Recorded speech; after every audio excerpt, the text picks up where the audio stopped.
الحمدللہ رب العالمین والصلاة والسلام علی سید الانبیاء والمرسلین وعلی آلہ واصحابہ اجمعین اما بعد۔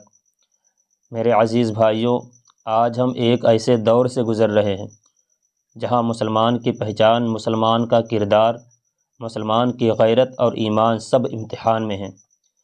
دنیا تیزی سے بدل رہی ہے، مگر افسوس کہ ہماری دینی غیرت، ہمارے اخلاق اور ہماری اجتماعیت کمزور ہوتی جا رہی ہے۔ اسلام ہمیں سکھاتا ہے کہ مسلمان زمانے کے ساتھ بدلتا نہیں، بلکہ زمانے کو بدلنے کا جذبہ اور حوصلہ رکھتا ہے۔ قرآن مقدس کہتا ہے یا ایھا الذین آمنوا اصبروا وصابروا ورابطوا واتقوا اللہ لعلکم تفلحون۔ اے ایمان والو، صبر کرو، ایک دوسرے کو صبر کی تلقین کرو، مستعد رہو اور اللہ سے ڈرو تاکہ تم فلاح پاؤ۔ آج کے فتنوں کے دور میں ایمان پر استقامت سب سے بڑی کامیابی ہے۔ ہمارے ایمان کو میڈیا، فیشن، مغربی سوچ اور دنیاوی لالچ سے چیلنج کیا جا رہا ہے۔ ایسے میں مسلمان کو اپنے ایمان پر ڈٹے رہنا ہوگا، چاہے حالات کیسے بھی ہوں۔ یہی استقامت فی الدین ہے۔ آج ہمارا حال یہ ہے کہ ہمارے بچے دین سے زیادہ دنیا کے پیچھے ہیں۔ قرآن کی تعلیم گھروں سے نکل گئی اور مغربی نظریات، موبائل گیمز اور فحاشی نے جگہ لے لی ہے۔ رسول کائنات صلی اللہ تعالیٰ علیہ وسلم نے ارشاد فرمایا طلب العلم فریضۃ علی کل مسلم، یعنی علم حاصل کرنا ہر مسلمان مرد عورت پر فرض ہے۔ یہ علم صرف دنیاوی نہیں بلکہ دینی علم ہے جو انسان کو رب سے جوڑتا ہے۔ مسلمان گھر وہ نہیں جس میں صرف روشنی ہو، بلکہ وہ ہے جس میں قرآن کی تلاوت کی آواز گونجتی ہو۔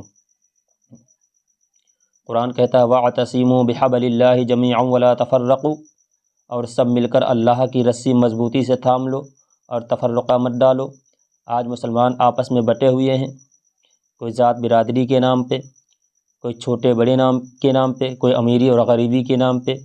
دشمن ہمیں کمزور نہیں کر رہا، ہم خود اپنی نا اتفاقی سے کمزور ہو چکے ہیں۔ یاد رکھو، جب امت نبی صلی اللہ علیہ وسلم جو امت نبی صلی اللہ تعالیٰ علیہ وسلم کے جھنڈے تلے اکٹھی ہو جائے، دنیا کی کوئی طاقت اسے جھکا نہیں سکتی ہے۔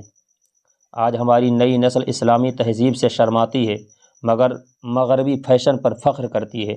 قرآن نے صاف فرمایا ہے وَمَن يَبْتَغِ غَيْرَ الْإِسْلَامِ دِينًا فَلَن يُقْبَلَ مِنْهُ، اور جو اسلام کے سوا کوئی اور دین چاہے وہ ہرگز اس سے قبول نہ کیا جائے گا۔ یعنی کامیابی صرف اسلامی طرز زندگی میں ہے، نہ کہ مغربی سوچ میں، نہ بے حیائی میں، نہ آزادی کے نام پر گمراہی میں۔ رسول اللہ صلی اللہ تعالیٰ علیہ وسلم نے فرمایا من تشبہ بقوم فہو منہم، یعنی جو جس قوم کی مشابہت اختیار کرے وہ انہی میں سے شمار ہوگا۔ ہمیں اپنے لباس، اپنی گفتگو، اپنے رہن سہن میں اسلامی وقار واپس لانا ہوگا، اسلامی شعائر اپنانا ہوگا۔ آج دنیا میں ظلم بڑھ رہا ہے۔ فلسطین، شام، کشمیر اور دیگر مقامات پر مسلمانوں پر، ہر جگہ مسلمانوں پر ظلم کے پہاڑ ٹوٹ رہے ہیں، لیکن کیا ہم نے کبھی سوچا کہ ہماری کمزوری کی اصل وجہ کیا ہے؟ قرآن نے فرمایا ہے ان اللہ لا یغیر ما بقوم حتی یغیروا ما بانفسہم، بے شک اللہ کسی قوم کی حالت نہیں بدلتا جب تک وہ خود اپنی حالت نہ بدلے۔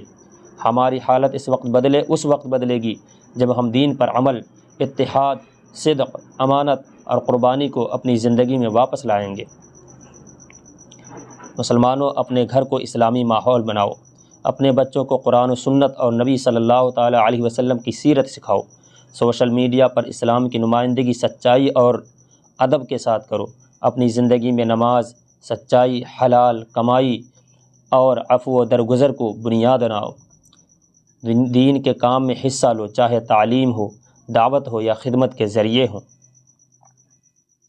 آج ہم دنیا کے آرام کے لیے دن رات محنت کرتے ہیں، لیکن آخرت کی فکر دلوں سے نکل چکی ہے۔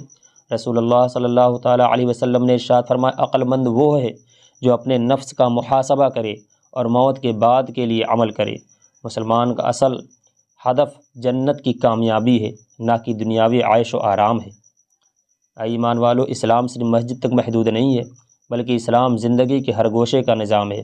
آؤ ہم عہد کریں کہ ہم اپنی زندگی کو قرآن و سنت کے مطابق ڈھالیں گے، اپنی اولاد کو دین پر پروان چڑھائیں گے اور امت مسلمہ کے اتحاد، علم اور کردار کو دوبارہ زندہ کریں گے۔ قرآن کہتا ہے وَأَنَّ هَذَا صِرَاطِي مُسْتَقِيمًا فَاتَّبِعُوهُ وَلَا تَتَّبِعُوا السُّبُلَ، اور یہی میرا سیدھا راستہ ہے تو اسی پر چلو اور دوسرے راستوں پر نہ چلو۔ اللہ تبارک تعالی ہم تمام حضرات کی جان کی، مال کی، ایمان کی حفاظت فرمائے، اور اس گفتگو پہ ہمیں اور سبھی حضرات کو عمل کرنے کی توفیق عطا فرمائے۔ جزاکم اللہ خیرا کثیرا۔ السلام علیکم ورحمۃ اللہ وبرکاتہ۔